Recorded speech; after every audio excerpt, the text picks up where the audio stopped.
97 FM, the Bahamas. And on the World Wide Web at www.love97fm.com.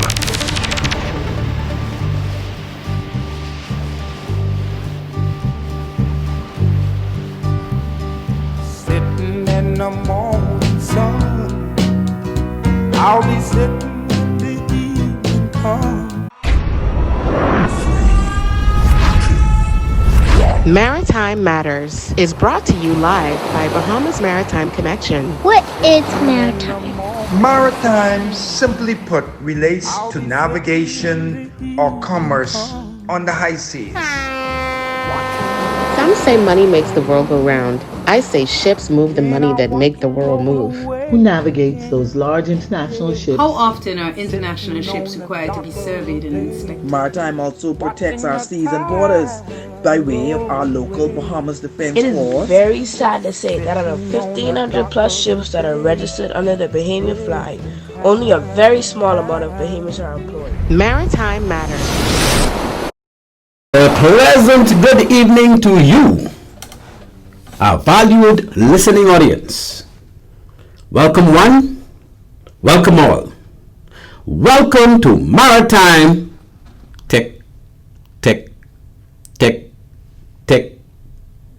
Matters. I am the host, Captain Glenn Bain, and this is Tuesday, the 20th day of August, 2024. And if it's a Tuesday, you know the deal. It's Maritime Matters. Our sponsors for the night show are 101 Pharmacy and also Island Care Pharmacy up there in Freeport. For all your medication needs, check out my little cousin Shantia McBride and her lovely team at 101 Pharmacy in Nassau and Island Care Pharmacy in Freeport. Fill your prescription at the store or send a refill via the online site. So you can sit home, go on the site, that's 101pharmacy.com, 101 Pharmacy, all one word, all lowercase.com. You can just fill in your prescription, send it to the email address, or go on the website, send it in, and just go and give them a little something and pick it up. You know, buddy, you wait for that, eh? The three locations are East Street South in Nassau, also on Charles Sanders Highway in Nassau. And when you go to East Street South, say hi to my girl Joy. That's the pharmacist, man. She put your stuff together. When you come down there, like I say, you just do the handover, and everything is everything. No wait, no line, no wait. And of course, downtown Freeport.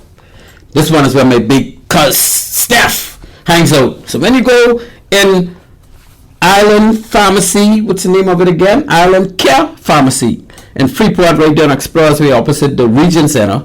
You go right in there and you tell Steph, Maritime Matters say you just be in here and you can fix me up. And Steph will fix you up. That's my big cuz Steph. I tell you that. We are secondly sponsored by Bahamas Maritime Connection Limited. At BMC, we provide a full slate of ISPS Maritime Security Services. I say good night to Auntie May, our number one fan on Maritime Matters. I say good evening. That's my Auntie May up there in Freeport. 91 years old and going strong, people, as you know. By now, that's my good Auntie May. So, everybody who is a fan of Maritime Matters, you need to be a fan of Auntie May. 91 plus. Going on 92 soon. Alright. You're listening to Maritime Matters, people. And on this show, we talk maritime. Maritime Matters as weekly at 17:05. That's 5:05 p.m. every Tuesday here on Love 97 FM. The purpose of our show is to highlight persons that made significant contribution to maritime in the Bahamas and to sensitize Bahamians, all Bahamians, of opportunities. Boy, let me tell you something. Opportunities pile up like dirt. We just ain't getting them. Why? Because them said responsible for fixing things so we could get them, ain't pulling the weight. It is sitting down on the fat backside, or should I say bungie, I don't know, fat something. And they ain't doing, they getting paid on time and plenty money. I can tell you about that later. Okay, so sensitize Bahamians of opportunities in the maritime sector. We also cover current maritime issues from the domestic and international maritime feeds. The number to reach us, Once we 326-8255. We open the line from Jump Street because we're never scared. All right? You want to reach us? 326-8255. To hear a replay of this show or any of our previous shows, simply hit us up at any time via our YouTube page. That's Maritime Matters Bahamas. So just go to YouTube on your electronic device and type into the search box Maritime Matters Bahamas. That's 3 words: Maritime space Matters space Bahamas, and you will see all of our shows come up. So you can listen till you're tired. You can listen anytime you want. Just remember that Maritime Matters Bahamas, and you can get all our shows. Our topic for the night shall address the following. We got a long list for you tonight, but let me tell you something. This research work wasn't easy for tonight, and I can tell you we need to get on some people because we got to get some things done. Cruise ships get too much advantage. So we had a concerned resident advising in the dailies that we should levy stricter conditions in effort to encourage more gain from cruise ship stops at the Nassau cruise port. We ain't getting enough out of them. They come in here and they get all advantage. That's what the people say. And I we can look at that a little closer, because I'm sure that, that could be true to some extent. But on the other flip side of that, we can talk about that too. They bringing us the people, they ain't costing us nothing. What are we doing? Okay. Celebration Key. Next topic. Celebration Key undertaking countrywide recruitment drive. We know what Celebration Key is. That's up there in Freeport where Carnival is preparing to build a dock that can bring 2 ships, 2 big, huge, large ships at any time to Freeport. And that's in the, I wouldn't even call it quite the eastern area, but it's more heading out east. Where UB was, College of the Bahamas, University of the Bahamas, where they got flooded and all that. Well, this one is right on the opposite side of the street, very near to that. So if you're on the highway heading out to High Rock and McLean Town and South Riding Point and all that, you will pass them long before you reach that area. And I can tell you, they are putting a show. They are building that area up. I mean, that's going to be such a lovely property. And guess what? Ain't nothing around there. Nobody have no house around there. Ain't no shops around there. Ain't no rest, nothing. So you know what we got to do, people? We, the Bahamian people, especially you all who live in Grand Bahama, you got to go acquire something near to that, as near as you could get, and build up a little something, because you got thousands of passengers every day coming in there. And if you got something, the more you put there that they might want, the more of them coming to you. So heads up, let's don't let them build everything and you ain't building nothing. Let's build some things while they build theirs, because we know it coming, eh? Come next year, shop go open, you should have your shop ready. All your Freeportians, Grand Bahamians, please get to that area near the old University of Bahamas. Try acquire something or lease something so you could put up something, so you could benefit from those thousands of passengers coming in every day. And they come in. You don't do nothing, they doesn't come in your lap. It's up to you how you deal with it. I'm getting more complaints, but they keeping the people right in the little area and they ain't going. No, put something there so they could walk home and get your things. That's how we got to roll. Next topic. The government urged to act as 2 vessels damaging our reef. And you know where that is. Excuse me. That is when that tug and barge is trying to go into Marsh Harbor and they run aground because the weather was really shabby. And they're still sitting there. Now, I don't know why whoever write this and put this in the dailies, I guess it's the BNT, Bahamas National Trust, or somebody on behalf of the Bahamas National Trust, why they feel like our good government is going to go all the way to Marsh Harbor and move a tug and barge off the reef. And they got 10 boats, 12 boats right to not Prince George Wharf, to Porter's Key Dock, underwater, and they're moving them. So how we can leave past Porter's Key and get up to Abaco? Mind you, I agree with you now. They need to move it. But to mobilize to go from Nassau, because most of the people who could do that right here, they base here in Nassau, eh? To mobilize to go from Nassau to Grand Bahama, that alone might cost what it takes for them to pick up one or two of them boats at Porter's Dock. But I ain't hitting that. All I'm saying is let's get them to do Porter's Key too. And they should done do Porter's Key by now. But anyway, we ain't here to talk too much, but what our Ministry of Transport and Port Department ain't doing to deal with that big issue. But again, this again comes under the Ministry of Transport and Port Department. This removing those wrecks, no matter where they are, comes under the same entity. So let's start doing something, man. Let's don't just sit on our fat bungies and do absolutely nothing and just, we even ain't saying much. Let's get this thing done. Next topic. Now we go in international, eh?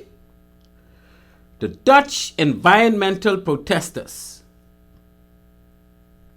block Amsterdam arrival of cruise ships. In other words, Amsterdam. I don't know. I've been to Amsterdam a couple of times, and it's a nice, lovely place. You know, Amsterdam is the place where you get the red light district. Amsterdam is the place where you get the Heineken factory. So you get a lot of tours in Amsterdam. You got a nice zoo. There's so much things you could do in Amsterdam. But they had these small cruise ships coming into Amsterdam from time to time because, you know, Amsterdam ain't got no real harbor for no big ships. So what they did of late is they extended the locks, because you got to actually go through locks to get, because they have a bunch of shallow water. So they put locks so you can get across the shallow water to get into Amsterdam Harbor. And since they put those locks, they got some ships a little bigger than the regular cruise ship. Not the regular cruise ship, the small cruise ships. They still can't take the big ones, but they could take the medium-sized ones now, right? But they got some protesters saying, boy, look here, we ain't want y'all coming in here. As far as we concerned, them little set we want to stop. And the government don't tell us they can stop them 2 years down the road. So why we opening up for bigger ships to come in? We have enough people in here. We ain't want y'all. You can imagine if Bahamas try that. If we say, man, look here, we ain't want more than 4 ships in Nassau, because when y'all come in, y'all just crowd the place and y'all just create more mess, because you have more garbage to dump and this and that. No, we ain't playing that. We will, the more the merrier. But not them said in Amsterdam, buddy. Those said the Dutch environmental protesters. Now, you the Dutch is the Netherlands, eh? They got Amsterdam, Veendam. They got all kind of dam harbors, right? And I mean dam like dam. All end with dam.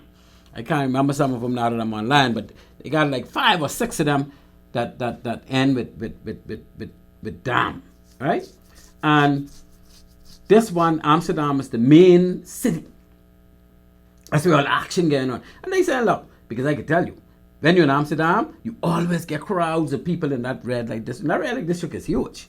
You get crowds of people all over Amsterdam because they love it in Amsterdam. You walk basically everywhere, and you ain't got no crime and that type of thing. And they got, guess what? In Amsterdam, they got marijuana is not illegal. So you could go in those stores in Amsterdam, you could buy a little gummy, buy a little candies, buy a little chocolate, everything with marijuana in it. You could even buy a joint. You'd be walking the street, people all over the place hitting their joint, and they ain't nothing like here.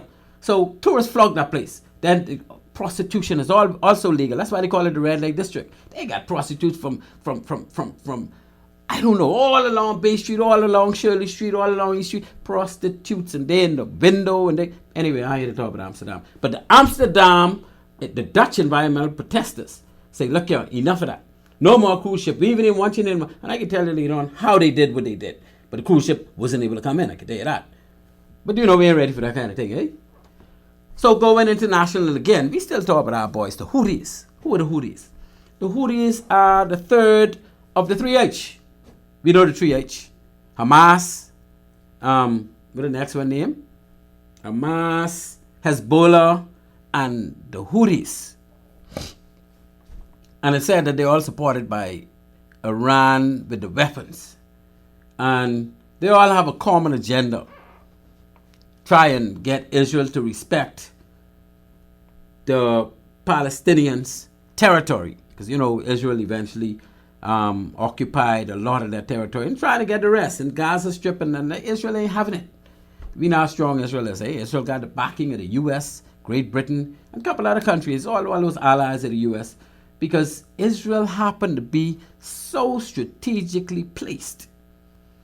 That's the only country in that oil-rich region that will accommodate the U.S. to bring in their planes and missiles and all the rest of that. So because they are so strategic to the U.S., they can get away with almost anything. Nobody can touch them.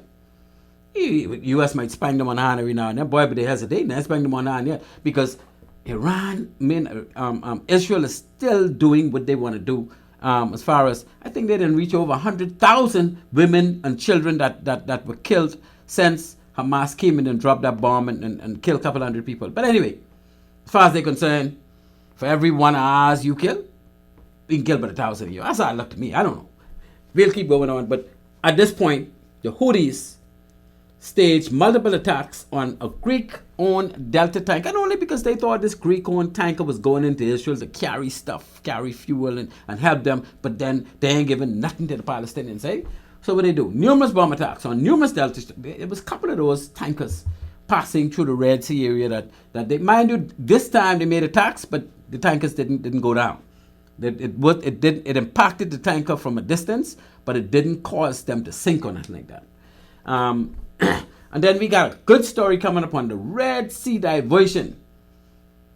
Because most ships and the majority of the container ship fleet, the tankers, the gas carriers, cruise ships, you name it, has made the costly switch from going through the Suez Canal. In other words, you got to go through the Gulf of Aden, then the Red Sea, then the Suez Canal, just to get to the Mediterranean. And that's a big shortcut. If you don't take that shortcut, you got to go all the way around Africa. Africa huge, eh?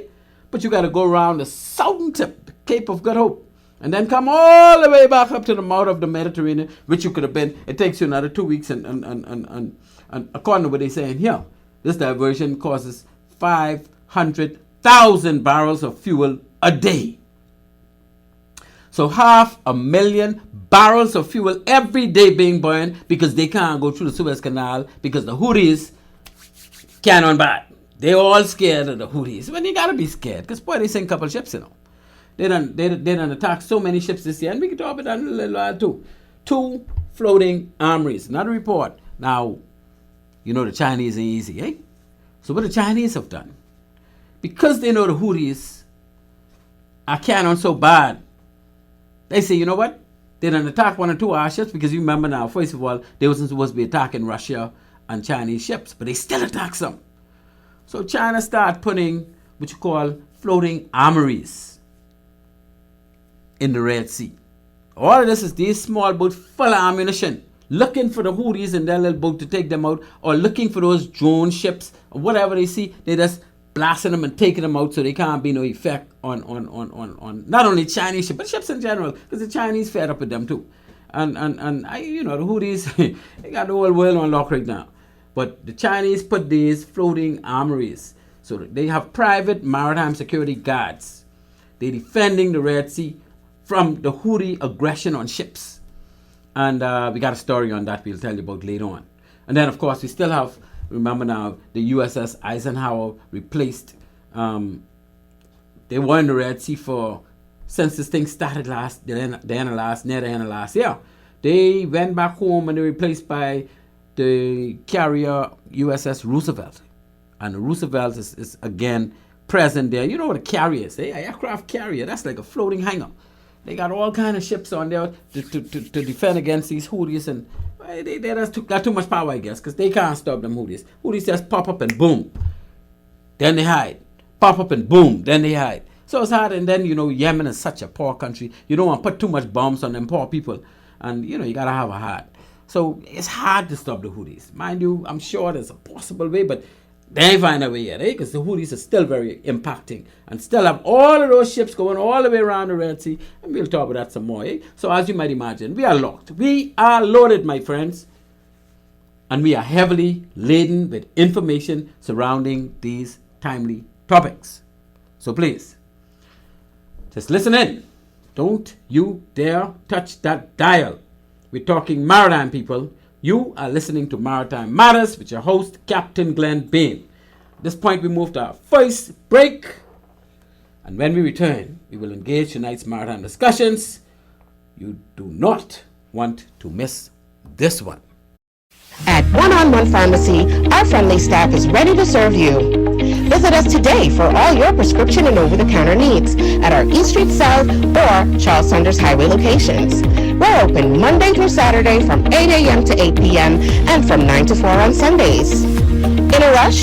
Send your refill scripts online at oneononepharmacy.com or ask about our convenient pickup service. One-on-One Pharmacy, providing personal health care with people at heart. At Bahamas Maritime Connection Limited, we offer first-class maritime security services throughout the Bahamas and the wider Caribbean.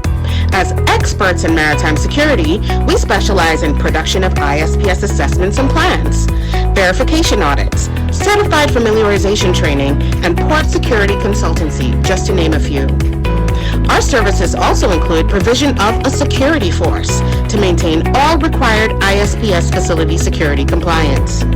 For all your maritime security needs, visit us today in Nassau at our East Street South location or in Freeport in the Kipling Building.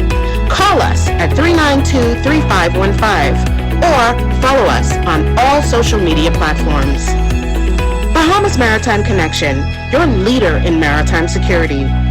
Let's help you make the connection. One world, one station. Love 97 FM Bahamas.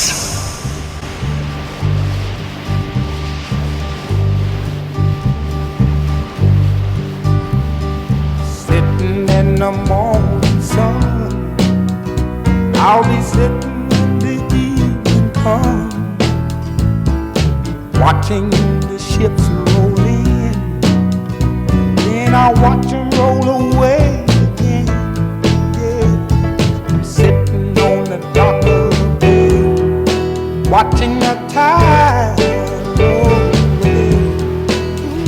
Just sitting on the dock of the bay, wasting time.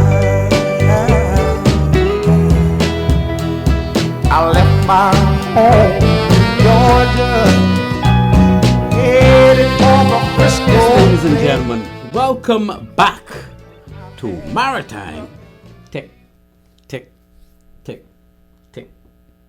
Matters.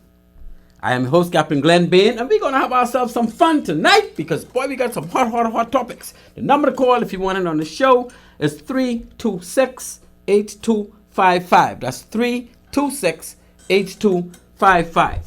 And let's move on to our first hot topic. The dailies speak to cruise ships get too much advantage. And in that regard, we had a local resident just right to say, and I'm going to quote, I'm going to read this because, you know, it's hard to take in all of this without reading what this lady, I assume it's a lady, had to say. Should we revert to the old status quo of what we allow open on the cruise ships whilst they are visiting, as it seems that we have too much advantage, or it seems what we have are too much advantage to the cruise companies. And that suggests that it seems as though what we used to do, we ain't doing no more, and the cruise ship companies, they haven't carte blanche. That's what I read into that. Close everything down on the ships? That's a question. Should we close everything down on the ships? Is this acceptable? You doubt it for cruise ships, but shouldn't their retail sales whilst in port be liable to VAT? Boy, this is getting deep. Should we get CARICOM countries to agree? Boy, them CARICOM countries can't help us, because I can tell you, they don't get the amount of cruises we get, and they are not going to flare up in the face of any cruise ship trying to say, oh, no, y'all got to do more. No, as a matter of fact, if you look at the head tax, they can't even get the kind of head tax we get. Some of them don't get no head tax at all. I can tell you this from way back. Cruise ships just as massive. If you want us to come there, you pay no head tax. And they had to take that. That Eastern Caribbean area, oh, they just get do kind of bad. I telling you, right? I was in the business long enough to know that. Is there anything in the law which says that retail sales are not? In other words, do we have any legal grounds to cause them to not do any retail sales while they're in harbor? Never heard we gave that concession, did we? Well, I don't know if that's a concession we have to give. I'll try and answer some of these things. And please, I encourage anybody to chime in with what they know of this topic as far as what the cruise ships could do when they import. Now, many of us do cruises, eh?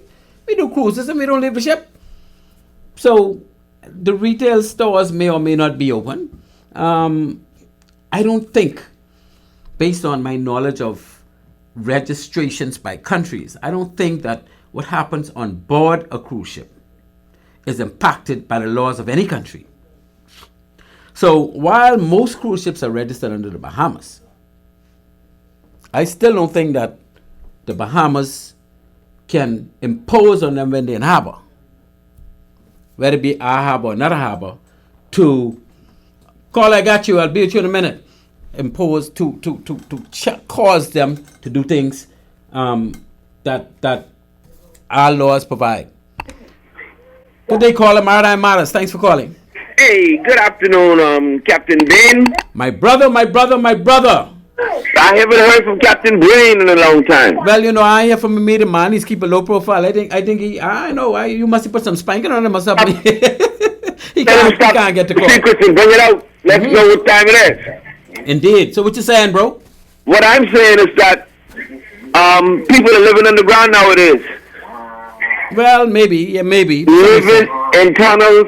They got everything in tunnels. In America, they got tunnels that they could go in. The Houthis, them got tunnels they could go in. And Britain, Chinese, everybody living underground now. Yeah, they all got their little tunnels running underground to do things, eh?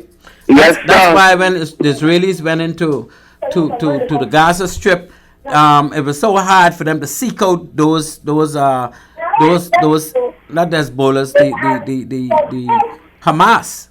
Yeah, it's still hard. They ain't got it. They ain't finished doing it. Because but they sure killed up a lot of people. They sure killed up a lot of people trying to find them. And they got tunnels for ages and for, you know what I mean? They got tunnels for water, ring around under the water, everything.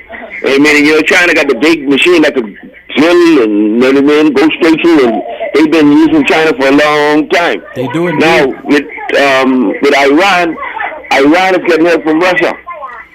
And the help that they get from Russia, they can hit Israel and do what they feel like to Israel because Israel is being backed up by America. And it's a cycle that if you knock one, you knock all. Well, yeah, Mr. President Netanyahu is carrying on so bad. If you come there and you drop a bomb, man, he could drop 1,000 bombs on you for that one bomb you drop. So the whole region knows that he's hard on the trigger. The place Israel, it ain't really those white people land. That belonged to brown people. In 1948, about 75, 76 years ago, they made that little space for them. And the photos I see the Israeli people doing that now to the Palestinians, I mean, they got fence and they break into the fence and harassing the people in their house and shooting this one and shooting that one. They come dressed in like there's terrorists and things, terrorizing the people in their room. I mean, that time the Palestinians, them ain't got no ammunition, they ain't got nothing, but, you know what I mean, the Israelis are trying to push them off their own land. It could be trouble, Well, then, because, hey, let me tell you something, bro. I mean, you gonna kill all of my people, a woman, lose all her children, besides one, huh? And you look at them, man, I be watching the news. It's a sad thing. I don't want Israel to think they doing a good thing. No, I think the Israelis are not all on board with their Prime Minister, Mr. Netanyahu, but he is seeking re-election, and I think he realized that if people trying to get rid of him, and he just trying to do something to say, look, you keep me here because I got to defend this thing, and that's how I feel. And I know big politician, I don't get too much involved in those things, but we know, and the whole world knows, and I think even the U.S. President Biden and some of the, you notice that the U.S. representative in that area, can't remember his name right now. Blinken? Who's that? Blinken. Yeah, Blankenship. Yeah. Blinken. Well, Blinken has been having meetings all over the place trying to diffuse and trying to get Mr. Netanyahu to understand you can't just go around there doing what you're doing, but I think you're listening to them, Well, guess what? He can get touched in a little bit. You know what I mean? He got to do. When the woman get there, you do or you don't. And then, that woman, you see a woman coming in place right now, you can do the right thing. Yeah, but that woman there now, that woman is vice president. She's already there. She was there for the past couple of years. Ultimate power. You know what happen if Mr. Trump get there? What happen if Mr. Trump get there? You know, he protects them even more. So I don't know. I don't know if it depends on what happened in the U.S. election as to how the U.S. can move, as we know, right? What you think about these cruise ships coming in Nassau Harbor? Now let's talk about some cruise ships. Do they get too much concession? These cruise ships are making a running amok. You know what I mean? They're running amok. I mean, they're dirtying up Nassau Harbor. I don't care what you say, they're dirtying up the harbor. You know what I mean? They're dirtying up the harbor. Some people ain't got no good ways on there. You know what I mean? And what they doing? They pollute our waters also. You can't tell me them cruise ships ain't letting off their bilge in these Bahamas Islands, brother. You know what I mean? You see the reef and everything look like whitening out and this and that and all bit. It got to be some type of chemical action that's going on in our waters. Okay. And we need to investigate some more. You know what it is? We need to let we need to find out a way how much bilge you got inside your place. Yeah, and when you get to where you go, how much bilge there, and communicate with the people over there to find out if the same amount of bilge supposed to be there. Let them pay for where they got to pay to get their bills out. Don't lose them in the water. You know what I mean? Because they pay for bills, you know what I mean? You'll be saving plenty of money. Let it out in them black people water, you know what I mean? They're talking about they got this and they got that pretty water. We get destroyed for them. No, but we gotta be able to catch them in a way that we have evidence. Now we're not ready for that. I can tell you that. Well, I know we need some AI. No, we need no AI. AI, you know what I mean? You can't use got this AI. amount of bills on your boat. No, when you get back to the U.S., you're supposed to have a certain amount of bills on there. You know what I mean?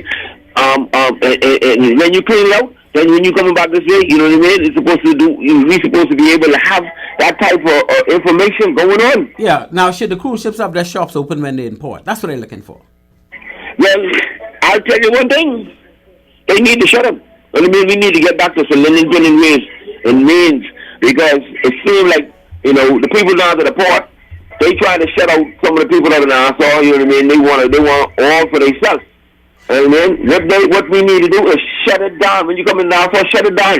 You know what I mean? That's where we will build back all our stuff in Nassau. All the clubs will come back. You know what I mean? All the casinos will come back. It'll be like, you know, the way it's supposed to be. No, but in days gone by, that's our $2 for each head, a person that go and come off them ships and things. I mean, some of them ain't coming off. They ain't gonna collect the $2. Yeah, but in those days gone by, the cruise ships had incentives to keep their casinos open. That incentive was if they stay overnight, right? And then they had some that used to leave after midnight just to get a little incentive. They come in early enough, and if you do, I think, more than 12 hours. See, what's happening now is if you check the cruise ship, well, you ain't live in Nassau, but I can tell you what's happening in Nassau. Most cruise ship leave before 6 p.m. But after 6 p.m., the dock just be empty. After 6 p.m., the dock's empty, right? And once the dock's empty, that means ain't nobody could make no more money off the cruise. Now before this new port, when we had the old port, we always it was a regular occurrence to have ships there until 11 and 12 in the night. That was a regular thing, right? But look like that just stopped all of a sudden. I don't know why, but the reality is when they did that, they were able to open their casinos. And it was only the casino, because I don't think you can stop them from opening the regular shop. Hey, yeah. Ben, hey, let me tell you something now. What these cruise ships need to do, these cruise ships need to pay a license in the Bahamas for their casinos. You know why? Because they're not allowed to open their casinos in the Bahamas, so they even can give them no license for that. I will tell you something.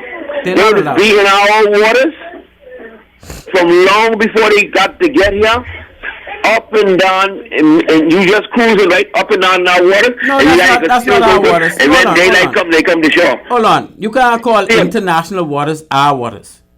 Once they're beyond 12 miles from any land point, they're in international waters. We can't own that. Well, they be right off of the Great Isaac. Yeah, there's been more than 12 miles. There's been more than 12 miles off. There's been more than 12 miles off. And if they're not coming into your harbor, they could be They could be any distance off and it don't matter once they ain't stopping. Now, if they stop, in our waters.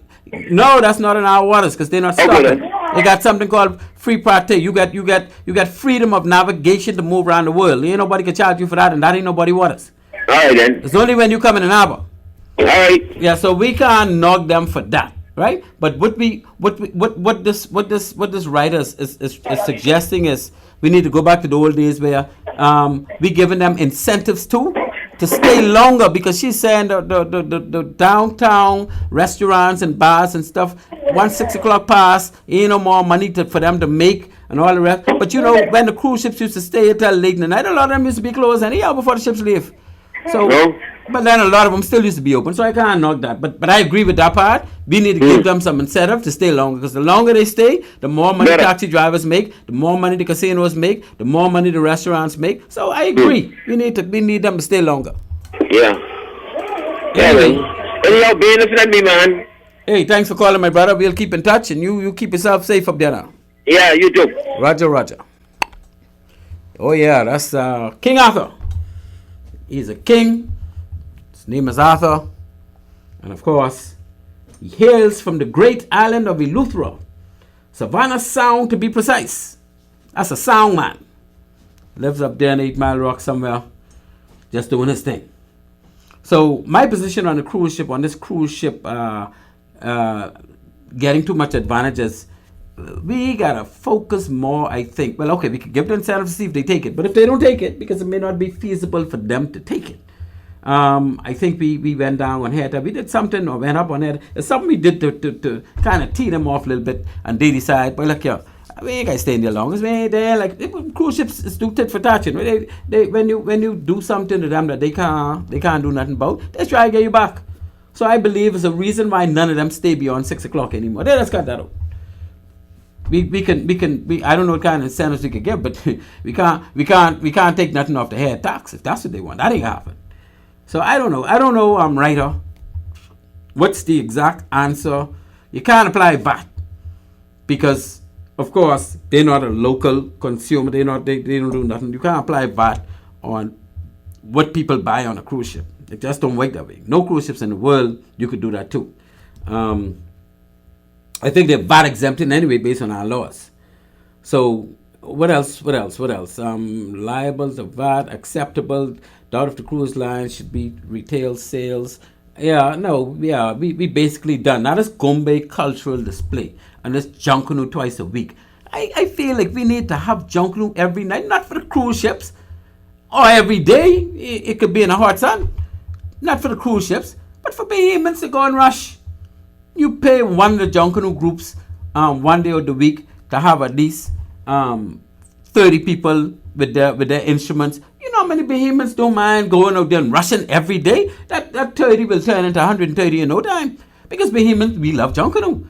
And if we're doing that and it's catching on, then the tourists will want to catch into it too. And they will start, and then the next thing you know, you have a big rush out every day around 3 o'clock or whatever time. But you got to do it when you know the cruise ships could be here. You ain't got to do that in the nighttime, hoping they stay. No, let's do it while they're here. They could get our culture, and when they finish with that, and they walking through the port to get back to the ship, you could have all kind of Junkanoo paraphernalia for them to buy, and because they will see it in live action, they would be a part of it. And all of this is enhancing this destination called Nassau, or the Bahamas in general. We need to show them what we're good for, and that could be organized without them being directly involved. We could do that for ourselves. And like I say, the government could pay a Junkanoo group on a daily basis. You know, you got a couple senior groups and a couple junior groups. You go 4 senior and 3 junior every week. And you can't go wrong. Because every day you will have Junkanoo, and then you will have a lot of people that want to just join no matter what group they're in. They just want to come out and rush. You know how much our people love to rush. So let's look at it that way, caller. And one of the things I want to say, you know, these cruise ships, we saw what happened when COVID came around. These cruise ships was lay up and couldn't go with passengers because they couldn't go into Florida to take on nobody because of COVID and all the rest of that. And we know the suffering and Bay Street was like a zombie and all the rest of that. Man, but you know these cruise ships do it. These cruise ships, on their own accord, without us giving them a dime, are actually bringing thousands of people every day to our downtown area. And come on, man, if it wasn't for them, our country would only have overnight visitors, you know. And we would have to hope those overnight visitors come out some of them hotel and come to us and do something. Downtown will be like it was during COVID, a graveyard. Because after we do them, our Bahamians used to keep up downtown. Well, shouldn't say that because you always had cruise ships down there. But again, those people are coming to us without us putting in a dime. Plus, we getting a head tax from every passenger. So, let us find some ingenious ways or I mean, some of us travel, we see with other people in other ports too. You as a cruise ship passenger, what would you want when you come off that ship? Other than t-shirts and little things with Bahamas on it. Let's think about some of the things you would want. And then you try and put that in place so that when the cruise tourists come off the ship, they won't find you because that's what they want. So that's my take on it. I ain't no expert in this area. I never work for tourism, but some things is common sense, eh? Now let's move to Celebration Key. Again, if you want in on this discussion, 326-8255 is the number to call. That's 326-8255. We're halfway through our show, and we're going to be taking on with Celebration Key, undertaking countrywide recruitment drive. So Celebration Key, and that's K-E-Y. Key, like you can open a door. And use the C-A-Y thing, because actually it's not a C-A-Y. It's not a key. It's on the mainland. But Celebration Key, undertaking countrywide recruitment drive. What they're doing is they are creating some 700 jobs. Full-time jobs, not part-time jobs. 700 full-time jobs based on putting a docking facility and a port to the south of Grand Bahama. Now that's 700 jobs they don't have today. And the spin-offs from that, like I was saying earlier, you Grand Bahamians, and this part of the Hawksbill Creek area, right? This part of Hawksbill Creek area. Let's say you reach up by High Rock and them were in part of Hawksbill Creek area. So it's part of Hawksbill Creek area. But you should be able to acquire some kind of a property where you could put a building, or somebody may be putting up a structure where you could get peace and rent a space, or whatever the case may be. That whole area should be developed to the extent that we are enticing those people to come out of that port area, whether by bus or by taxi or by foot, to come and get some local food. Come and get some conch fritter and crack conch and no, maybe not crack conch, but definitely conch salad. Okay? Get some Bahamian delights. Get some fried snapper. Encourage them to come out. Play some domino. Let's do a little Junkanoo rush out on the outside. It ain't got to be on the inside, you know. We can do our own Junkanoo rush out operation because there could be thousands of them coming there every day. If they know you're having a Junkanoo rush out round the block, they gonna want to come. I hear they're having a Junkanoo rush out. How do I get to that? And it don't have to be far. Anyway, we need to do some things, people, so that we could benefit based on our own initiative from those thousands of people that currently don't come there. Yes, we have people coming in Freeport Harbor, but you know what happened in Freeport Harbor. Come on, man. Freeport Harbor is so far from anywhere, the tourists can't even walk nowhere. They'll have to catch a taxi just to get by the bazaar or get to Port Lukai or whatever the case may be. But this area is even further. So we want to build in that area attractions and whatnot for them to come out. Well, maybe not attractions, because that's a dead area, eh? You can't do much attractions. But we could build restaurants and bars and clubs and that type of thing for them to come out and have a little Bahamian experience before they go back. And I say, that will be the thing to do. Get a jump on it. Ain't nobody could stop you. Once land is available, shouldn't be that expensive. Ain't like Nassau. Get your little land and they slated to open in the summer of next year. So it's only months away, people. We know this the summer now. So less than a year, they'll be open. And they're going to have 700 opportunities for jobs, permanent jobs, including 400 direct jobs with Carnival Corp. So Carnival itself, within their port, will hire over 400, have over 400 jobs going on, full-time jobs that they're going to be paying people. We still have need jet skis and all that stuff. Now, you know, water sport belong to us. We don't want no nonsense where Carnival got their own parasail boat and their own jet skis and banana ride. No. That needs to be reserved, as we know, for Bahamians only. And the port department now, they need to regulate that. Because sometimes you wonder if the port department now is impact. But I don't think they ever had an opportunity like this to be effective. Port department, hop on board with Carnival, let them know right off the top. Look here. You can't have no motorized or non-motorized water sport equipment. Bahamians got to provide that. So we could be giving people license to come there and operate. Once, you know, we clear them in our area. Excuse me. And that's how we want to roll with that celebration key, and how we Bahamians could get some money out of that. Now, see, they spending over $600 million. Initial phase of the now $600 million. That's the investment they made so far to completion for Celebration Key, including the original 2 cruise ship bites. Is projected to help generate a huge boost in economy activity and ground. And it will. And we can never have too much ports, people. We can never have too much ports. Right now, the government only owns one. They even own that one. But we still need to look at our family islands. And like I say all the time, somebody got to get off their fat backside and make some things happen with these family islands, getting some port facilities for cruise ships to stop. There's no reason why that shouldn't have been in place from Timbuktu days. Excuse me. Okay. We move on again to the damage of the reef up there off Marsh Harbor. Now, you know, it was, I think, March this year when a tugging barge ran aground.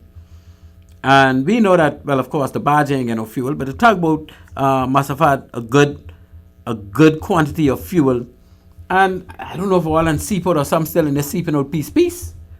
But we don't want that. The only issue I have is we know from history, the government ain't gonna spend no money to get nobody to come up there and salvage that. Right? It probably ain't worth salvaging from an insurance company or a salvage company, so they ain't gonna do it either. So that could sit right there until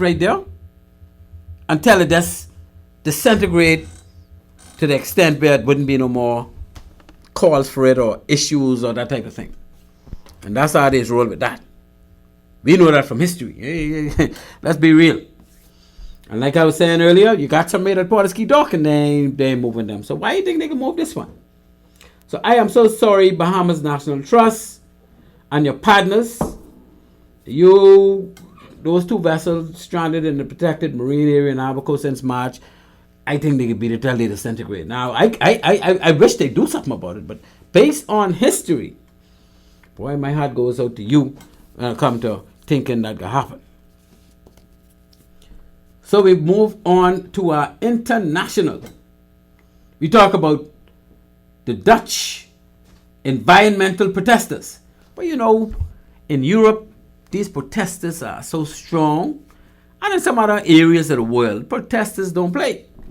They can protest, and they can protest until they get the government to feel them and assist them in doing some things, eh? That's how they just roll. But I'll read you a clipping from the Maritime Executive about these Dutch environmental protesters, how they block Amsterdam arrival of cruise ships.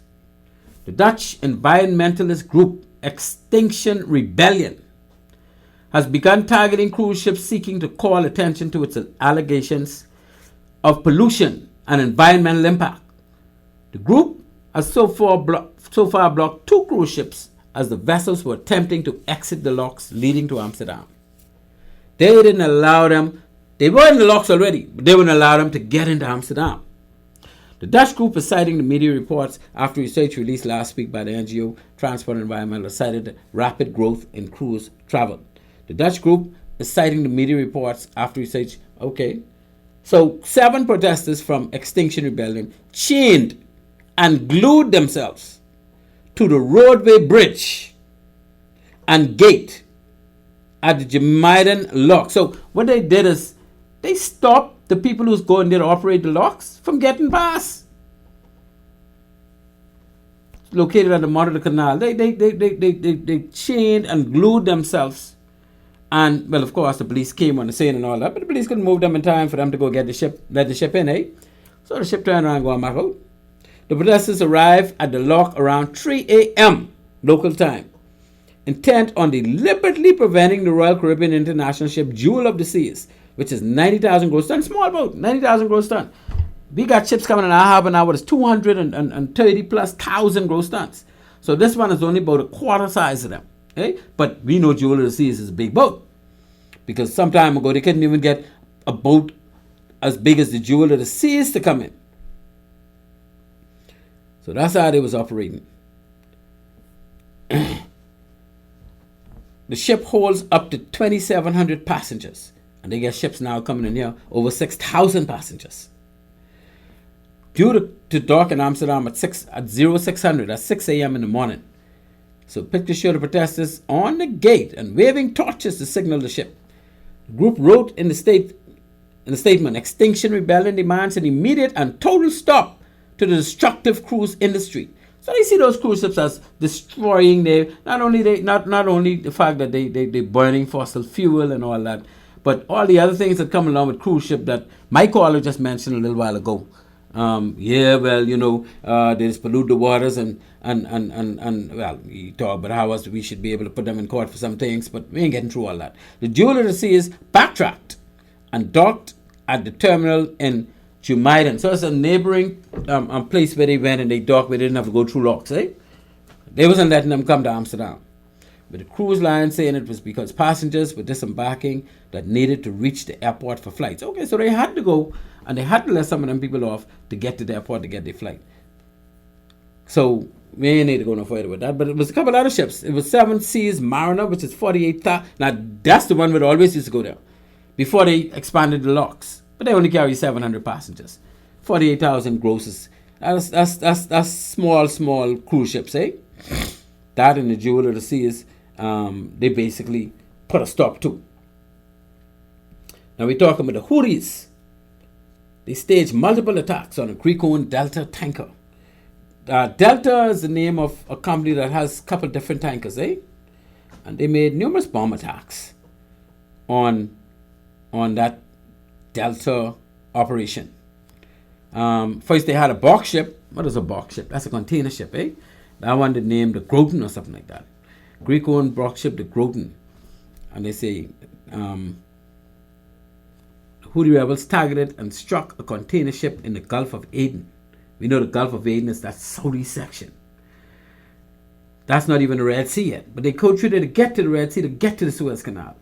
Latest in a long string of attacks on merchant shipping in the region. According to Houthi spokesperson, the militant group launched multiple ballistic missiles at the Greek-owned box ship Groton. And the hit was accurate. So it actually hit this container ship. They claim that the vessel had previously called in Israel, violating the Houthi attempt embargo. So anything they know going into Israel and they see it in the area, they trying to destroy it. Houthis claim motive is to pressure Israel to halt military operations in Gaza. Western analysts note that the group has also attacked vessels linked to their own allies and to neutral third parties. So they're not only vessels linked with Israel, but all those who protecting and supporting Israel, they going after their ships too. And we know it's a long list of them, eh? Maritime security consultant Vanguard confirms the Gordon. We ain't gonna worry about all that no more. Okay, so the Groton get mashed up. And then they come back and they deal with the Delta tankers. Houthis for the second time in less than a week appear to have pursued a crude oil tanker operated by Delta tankers of Greece, targeting but missing the vessel several times. So they take a couple shots at this Delta tanker. Militants have yet to make a statement about those attacks, but speculation by security consultants is the group targeted the company because of activity with Israel. Again, they figured they doing something with Israel. That was Delta Atlantica and Delta Blue. as two of the ships that they targeted. Bombs went off, but they didn't really hit the ship. The ship really didn't get no direct impact. So they were able to sneak out somehow or the other and finish their voyage, right? But the Houthis ain't nothing to play with. And they go on. Routers go on is also quoting the JMIC, citing a second crude oil tanker target today. The vessel is identified at yada, yada, yada, Panama. Okay, so it was another one 97 miles later, right? And they have a statement saying, according to industry tallies, the Houthi faction has launched attacks on more than 70 vessels since hostilities began in November. So they really started kicking up in November last year, shortly after the Israelis really started to take full advantage in the Gaza Strip. And so they say, including all attempts on warships and commercial vessels. So their warships ain't getting away either. They trying to hit them. Of course, you can't do that with them aircraft carrier. The hull is too thick. But they did hit a couple of other warships from some other countries. Some of them tried to fire back, and I think some of the weapons were jamming, and because they had action for so long. So it really wake up a lot of them to keep their weapons practicing, so that when you do have situations, it wouldn't be backfiring on you and whatnot. Many of these ships were attacked multiple times as they transited past Houthi territory, and U.S. coalition warships came under regular, repeated fire while patrolling in the area. So that's the Houthis getting on the business again. And they have a story here about the Red Sea diversion. Before we get to that, we're going to move to our second break, which will be our final break. And then we'll return with the rest of what the Houthis causing in that region of the world. So ladies and gentlemen, you're listening to Maritime Matters. Your host, Captain Glenn Bain. We will be back shortly. At Bahamas Maritime Connection Limited, we offer first-class maritime security services throughout the Bahamas and the wider Caribbean. As experts in maritime security, we specialize in production of ISPS assessments and plans, verification audits, certified familiarization training, and port security consultancy, just to name a few. Our services also include provision of a security force to maintain all required ISPS facility security compliance. For all your maritime security needs, visit us today in Nassau at our East Street South location or in Freeport in the Kipling Building.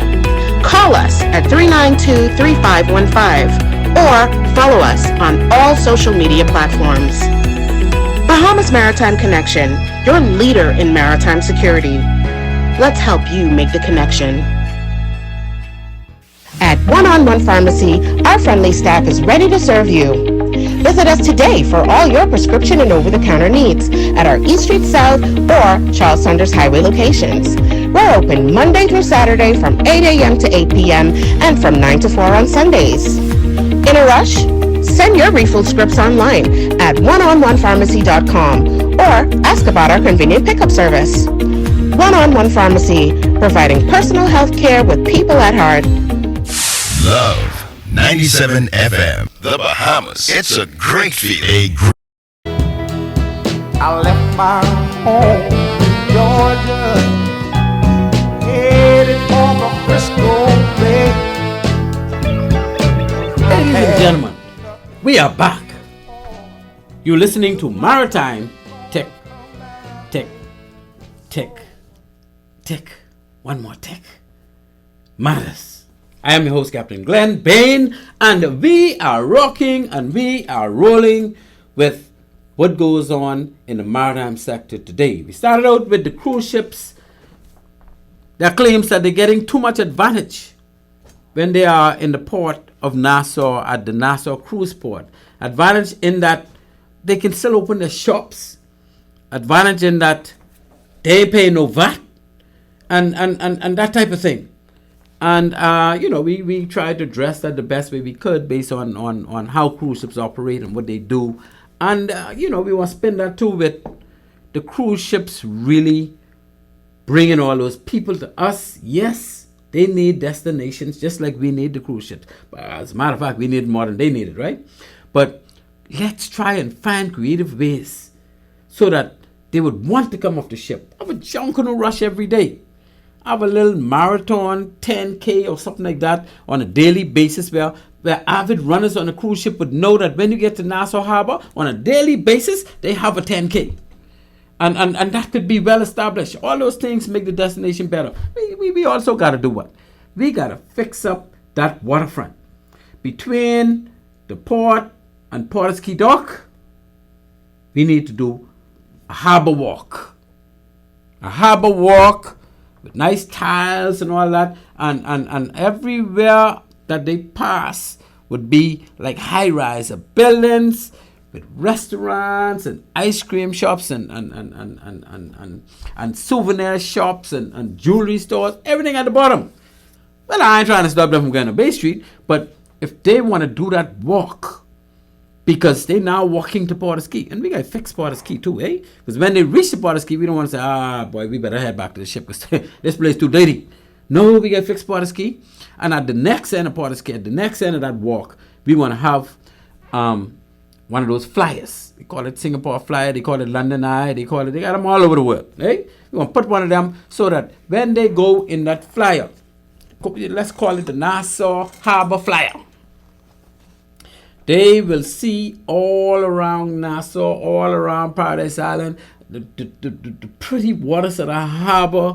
And, you know, that will be something nice to do. Because you can imagine how it looks when they go in the London Eye and the only thing out there is that dirty water of the Thames River. Well, of course, they got some bridges and some other things. But really and truly, we can look way better than that. So let's get that flyer in place. Nassau Harbor Flyer. We need that in place. But we don't want them to only be able to walk along that water front to get to Porter's Key, you know. We want to drop a zip line in place. And that zip line will be able to take them from Nassau Harbor straight to Porter's Key. And on the opposite end, we want a zip line to be able to take them from Nassau Harbor to Arawaki. Fish fry. Right? Let's get them. Man, okay, you Bahamians and all them want to take that zip line sometimes. Because it's something nice to do. It's something that people likes to do. Do you know that on these cruise ship private islands, most of them now have zip line, or they have in plans to have zip line. Some of them have zip line. Some have in plans to put zip line. That's on them little islands. Why we can't have one of them in Nassau Harbor where all these cruise ships coming in? And on the tail end of those zip lines, we have all kind of nice things they could do. They go to Fish Fry, they could eat lunch. They ain't got to walk to Fish Fry no more. No, you catch the zip line to Fish Fry. You need to catch taxi. And then you could catch the zip line to put, man, these taxi drivers may get mad at me. Catch the zip line to Porter's Key and walk over the bridge. But of course, those who ain't into all of that, they didn't do that before. And they want to just get there quick, up in the cab or up in the ferry boat to Paradise Island, eh? Excuse me. That's how I think we could roll with that. Now, we talk about Celebration Key. Are they going to have create 700 jobs to Bahamians? And we also talk about how Bahamians, especially those grand Bahamians, because when they see people coming from Nassau and Abaco and they start setting up shop in those areas, they be like, oh, come on, man, they coming from all over the place and we in free. No, you all need to do it now. Don't wait for nobody to come and take your glory, take your joy, steal your joy. Do it now. Get a piece of land in that area somewhere or near to it. Set up your shop. Put something there which you know people wouldn't mind having. And you may have to brainstorm it for a while, but I'm sure you could come up with something which you could put together. Don't wait for people to come from outside and do it for you. Because a lot of you all Grand Bahama people is cruise, and you all know when you're going to them cruise spots what people is have that people really going to buy. So let's duplicate that a little bit or dig deep and try to find some things that we could sell these people, man. Government urged to act as 2 vessels damage reef. The BNT, the Bahamas National Trust, and of course its affiliates, partners, they're urging the government to ensure to remove that tug and barge from the entrance of the Manawaki area on the route to get to Marsh Harbor. Because it's not only an eyesore, but it's also a pollution seeping out and causing destruction to the reef. But I say to them, and I say to them again, fat chance of that. Our government even ain't moved the ones with sink at Porter's Key yet. Not even one. I understand they got plans to move them all, but man, let's start with one. Let me see something moving. And then, after that, we could say, nah, you need to go to Abaco and a couple other places wherever they got barges sink and causing problems. Let's move them. The Dutch, that's the Netherlands Antilles, right? That's the Amsterdam and Rotterdam and them other damn harbors. Well, not those, but certainly Amsterdam harbor. They have a lock and they have the protesters chain and glue themselves to the gate where the people coming in to operate the locks couldn't get in, just to cause the cruise ship to turn away. They ain't joking. The Houthis, again, they staged multiple attacks on Greco and Delta tankers. And they also had an attack that landed on a box ship, a container ship, that was operating in the Red Sea, that they knew, or they had information, was engaged somehow with Israel. Now we move on to the Red Sea diversion, increased fuel burning. We got 500,000 barrels a day being burned extra from ships that decided that because of the Houthis sending missiles, the Houthis send ballistic missiles. The Houthis also send boats with bombs. Forget what they call them, but they're little boats with GPS system, and they got basically a bomb on it, and they put two mannequins like fishermen, and once they get to your boat, they cause it to go off and bloom. They actually sank a boat. They actually gone to the stern of that boat, and the engine room got flooded and the boat sank. So they got it going on, and a lot of ships don't need that problem, eh?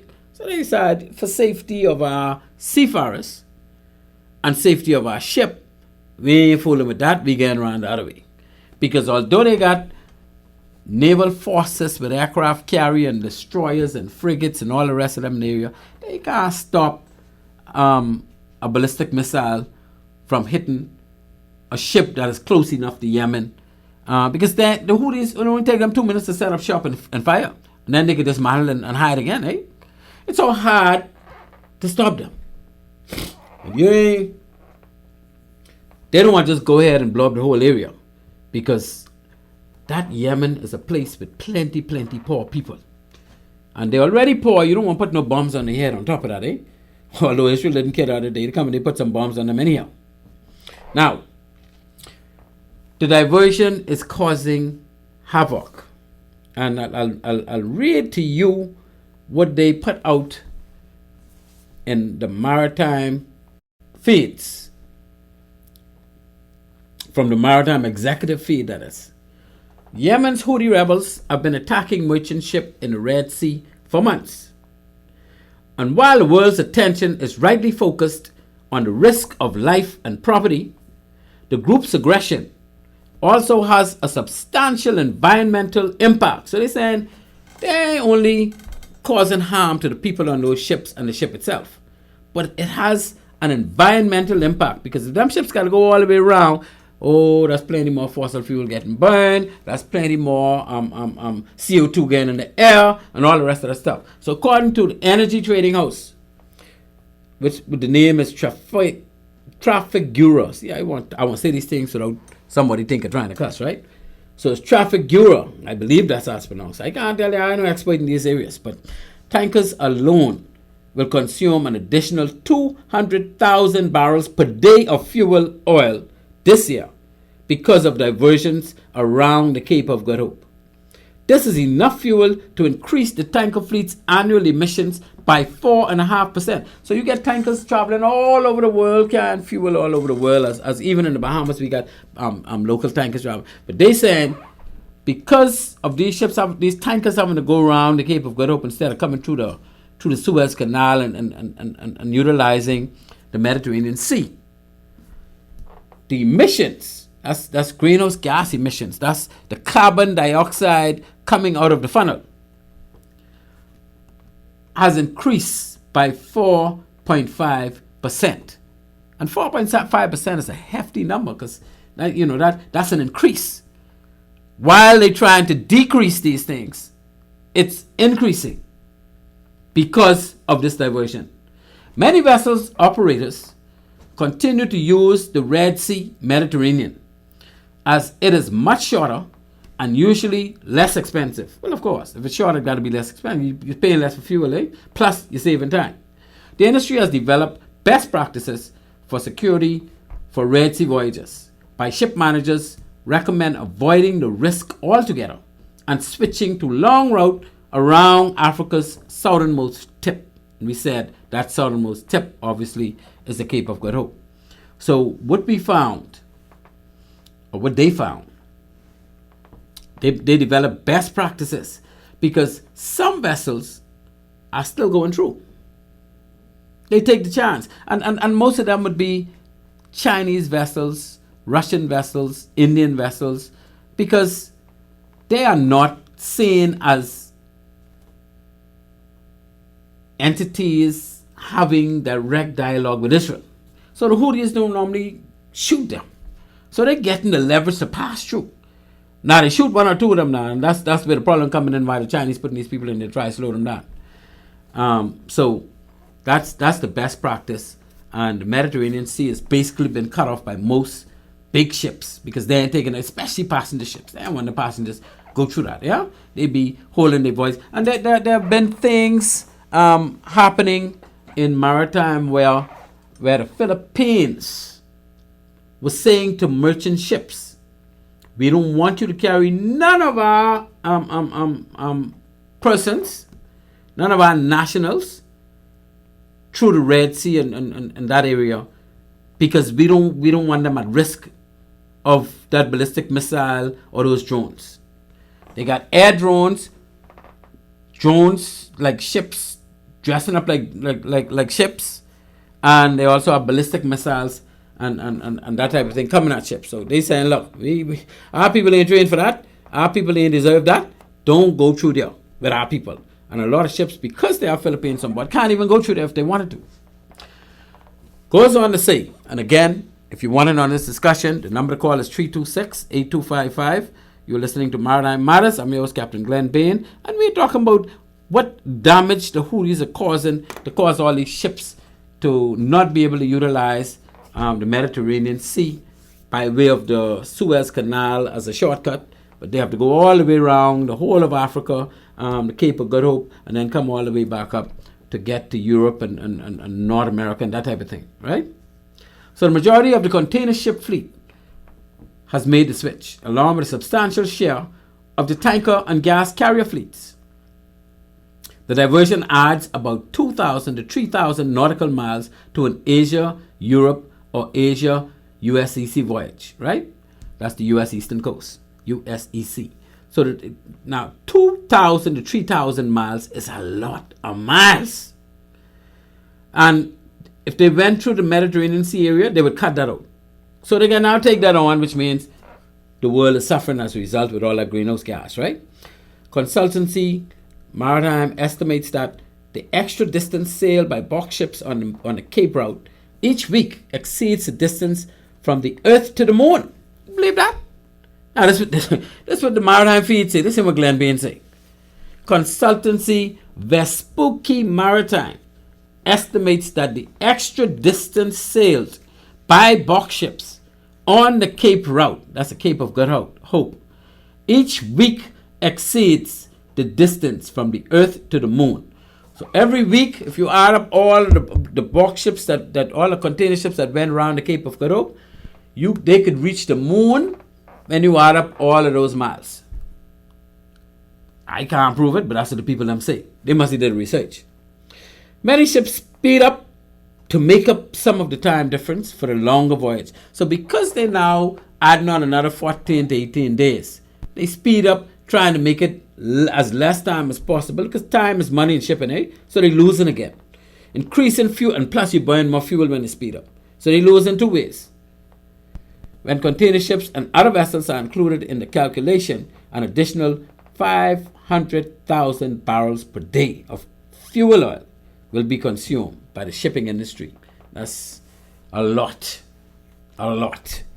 The International Energy Agency, or IEA, agrees that global bunkering demand will increase because of Red Sea diversions, though by lesser amount, about 200,000 barrels per day. IEA predicts that the increase will be especially noticeable for bunker suppliers in Singapore, the primary hub for bunker fuel on the east-west routes. So Singapore is over-exacerbated by all of this increase, right? And one of the ports most affected by Red Sea diversion driven congestion.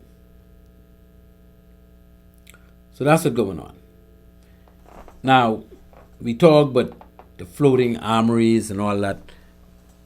We're down to 10 minutes, so we don't want to get into too much other things.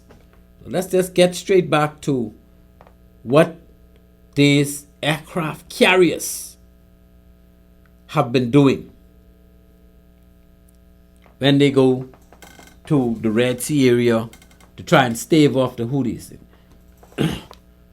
So we got the Dwight Eisenhower, which was the first aircraft carrier in the area, and they were there from way back when it first started, down in October, November.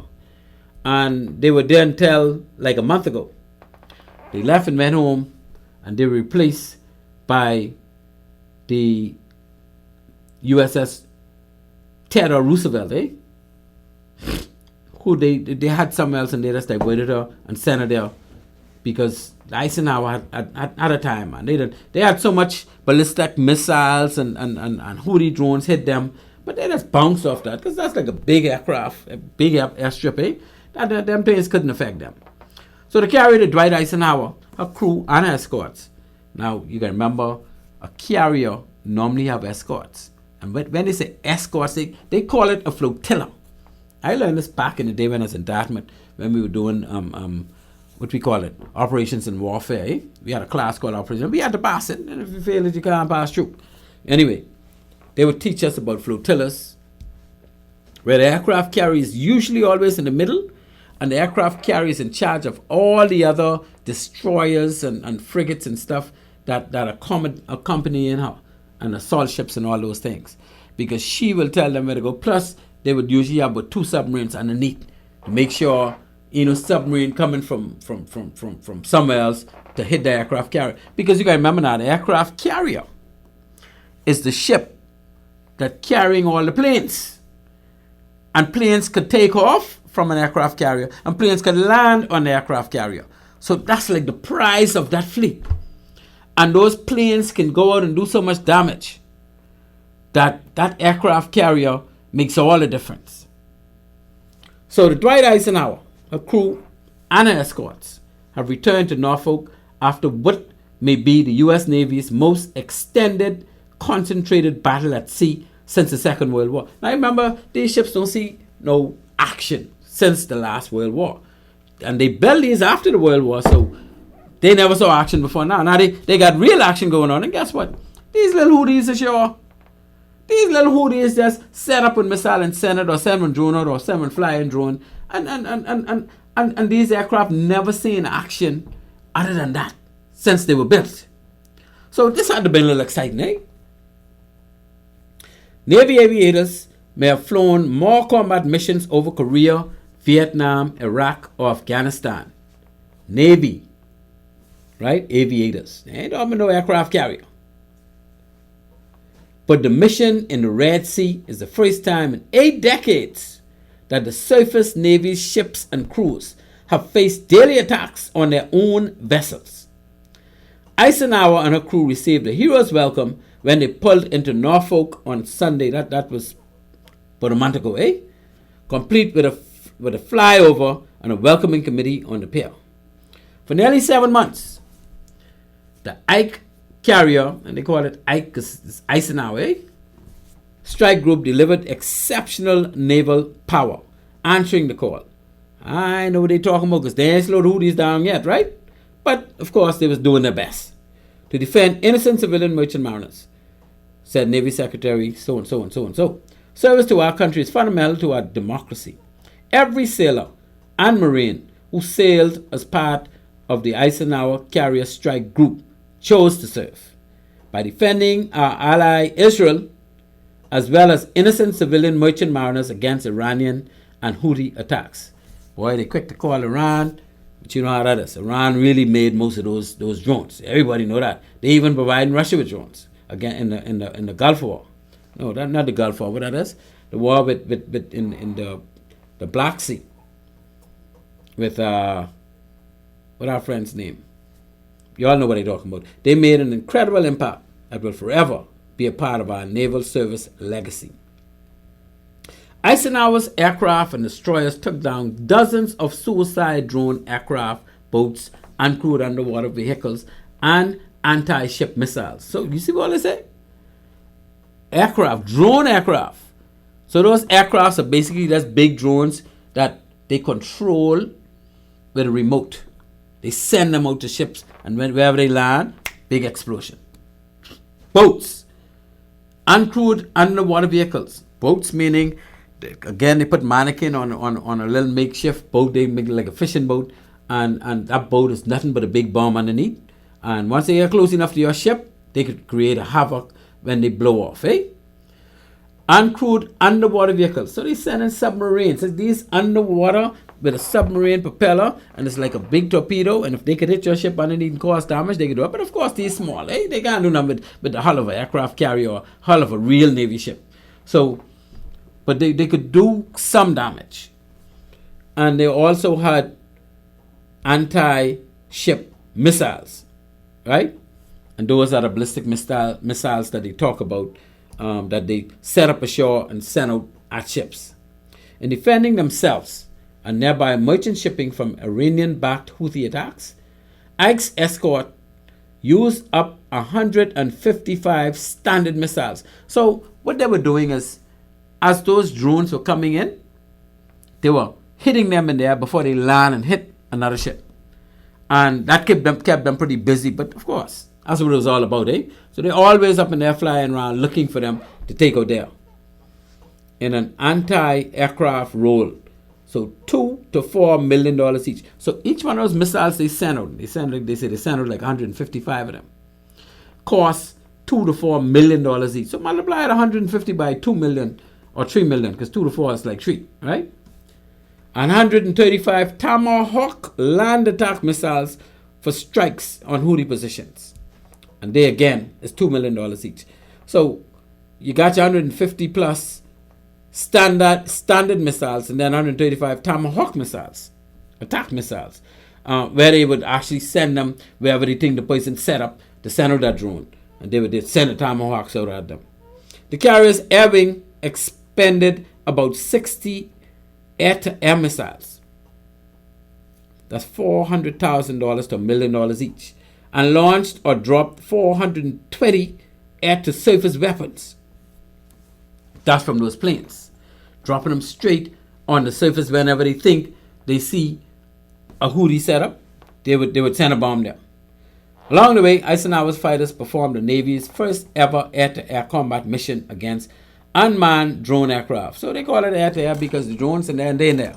So those aircraft, from the aircraft carriers, they see drones approaching, they just send out a $1 to $2 million missile to destroy it. Boy, that's very expensive, ain't it? Wow. Crew members aboard the destroyer escorts were sometimes able to watch within visual range as air defenses shut down incoming threats. So the people on the destroyers and frigates, they're going to see all this action going on because they were right there near the aircraft carrier to watch these ships take drones out there. Eh? Officials have told defense press outlets it was very dynamic. It was something we really have not seen. For the carrier strike group to be that close to that kind of fight since World War II. It has been a constant evolution, Air Wing Commander Captain Marvin Scott told Stripes.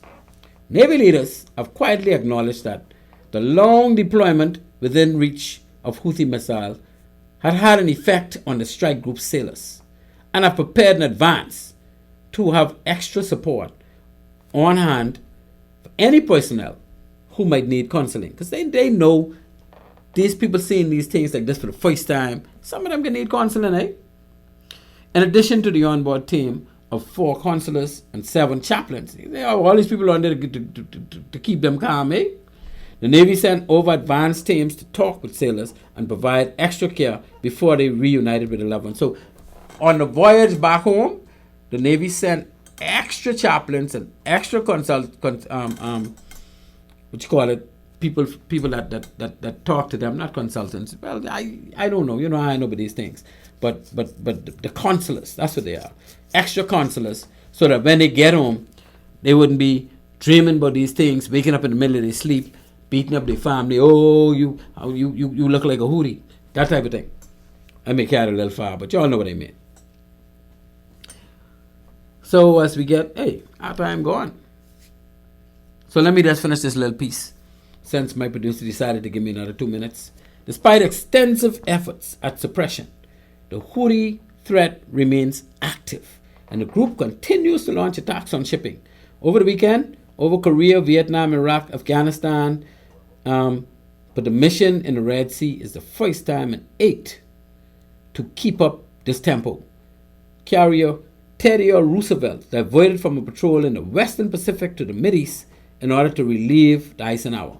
Roosevelt was reportedly in the U.S. Central Command area of operation as of Friday, several weeks after Eisenhower left the region. Meanwhile, sister ship Abraham Lincoln quietly left port in San Diego on Thursday to head for deployment in the Pacific, backfilling the USS Roosevelt. Okay, so they're getting in the Pacific now, so they're not going so Roosevelt will be up there and doing a thing. So ladies and gentlemen, that's our show for the night. I thank my one caller. I don't know why I had more than one call. I guess you all don't like my topic, so you all just wanted to listen in, which I have no problem with. That's what we're all about. That's why we on a Maritime show.